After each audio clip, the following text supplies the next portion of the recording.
just 6 points needed to secure a return to the EFL after a massive 15 years away. So have to win tonight, win at the weekend, then they've done it. Now their owners, Ryan Reynolds and Rob McElhenney, have you seen the way that the video they've done to kind of clarify this is how you pronounce his name?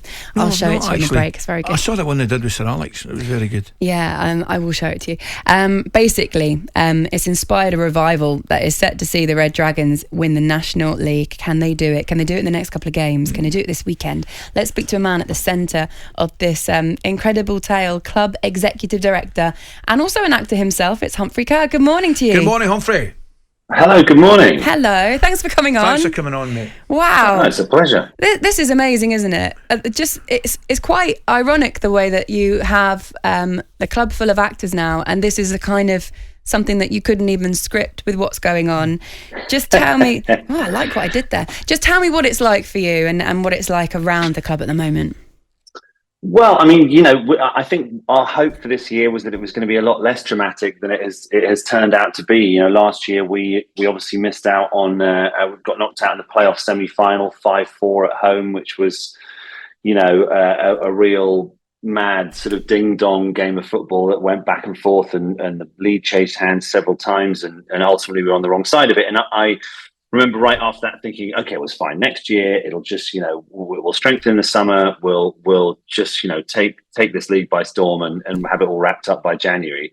And then blinking Notts County have been unbelievably good and made it far too dramatic for us. But, the mood around the place is good. We're ready. It's in our hands. We've got 3 games left. We need 6 points to guarantee it unless they slip up. So, the business starts tonight. Got to get 3 points tonight against Yeovil at home.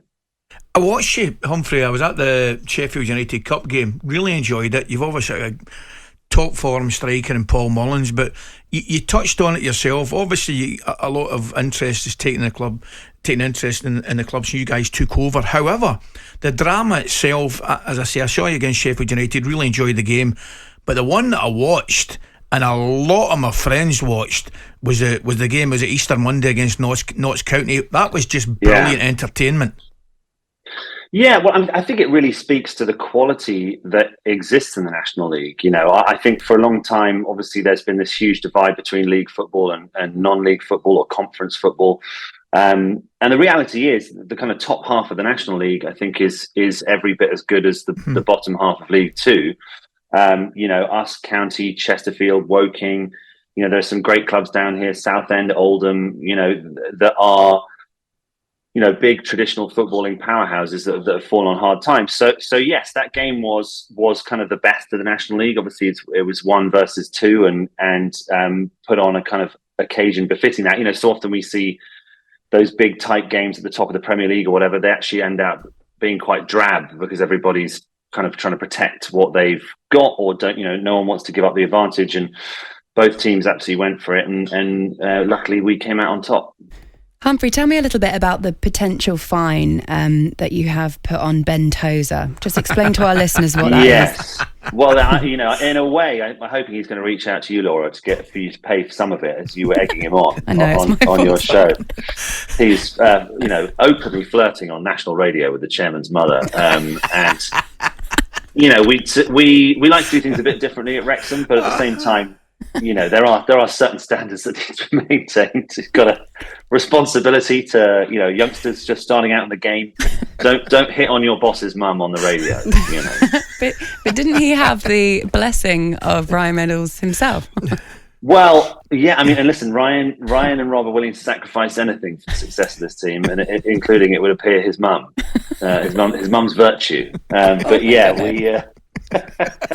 No, it's one of the things. Obviously, I heard you guys just talking about Todd Bowley going in the Chelsea dressing room, and one thing that we've tried to really foster at Wrexham is a relationship between the players and the management and the ownership and everybody, that we're all kind of in this together, we're all pulling in the same direction. And Rob and Ryan are never out of the dressing room, to be honest. And when they're over, they wait until after the game, but they still have the sort of giddy schoolboy thing. They can't believe they're allowed in there. So I know that that kind of connection is one that they're really proud of, and we're really proud of, and we hope it makes it a fun place to come and play and a fun place to come and watch, and generally a fun place to work, which I think is got to be a good thing.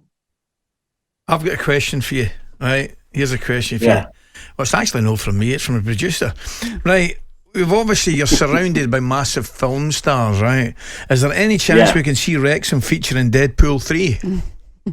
Well, I don't know. I genuinely don't know for sure. I've not had this conversation, but I'd be quite surprised if not, because Ryan is very good at, layering through, all his different kind of part elements of his life and his career and everything. They all intersect in all sorts of different ways. So I think that there were aviation gin references in the last one, I think, and I'm sure there'll be, who knows, Paul Mullins playing X-Men. Who knows? I tell you what I want to ask you as well, Humphrey, if I may, right? Obviously the story's fascinating and everybody is loving the story. However, having been involved in in football for a great number of years, did the lads in the team and yourselves, do you feel yourselves becoming a target for other sides by what I mean by that is, and I'm hoping understand what I mean. All of a sudden, you're a massive fish now. So the prize of beating Wrexham probably now in the league is far greater than it's ever been. Yeah, I mean, I'll say this: if any Notts County fans are still listening to this interview and haven't switched off because I'm on here, they are going to really punch their radio now. But I would say that I think over the course of this season, one of the things we've noticed time and again is, I think something 16 of our away games this year has been the highest ever attendance for the teams we've been playing at. Wow. When I'm in the US, I'm following on National League Player or listening to, the club commentary and things like that, and you'll often hear opposition commentators saying, well, this is the best we've performed all season. Like, wow, where was this last week when we got turned over by Eastleigh? And it has been a big challenge this year that I feel like we are, sort of a big scalp, as you said, Ali. So that is an extra challenge. And I think at this, last year and at the start of this year, we got sort of quite a lot of pats on the head from people further up the football pyramid of like, oh, this is great. What a great story. And then one or two teams or one or two fans of different teams started to go, we might play them next year, and actually they might beat us. So actually, I think it's a load of rubbish and it's bad for football.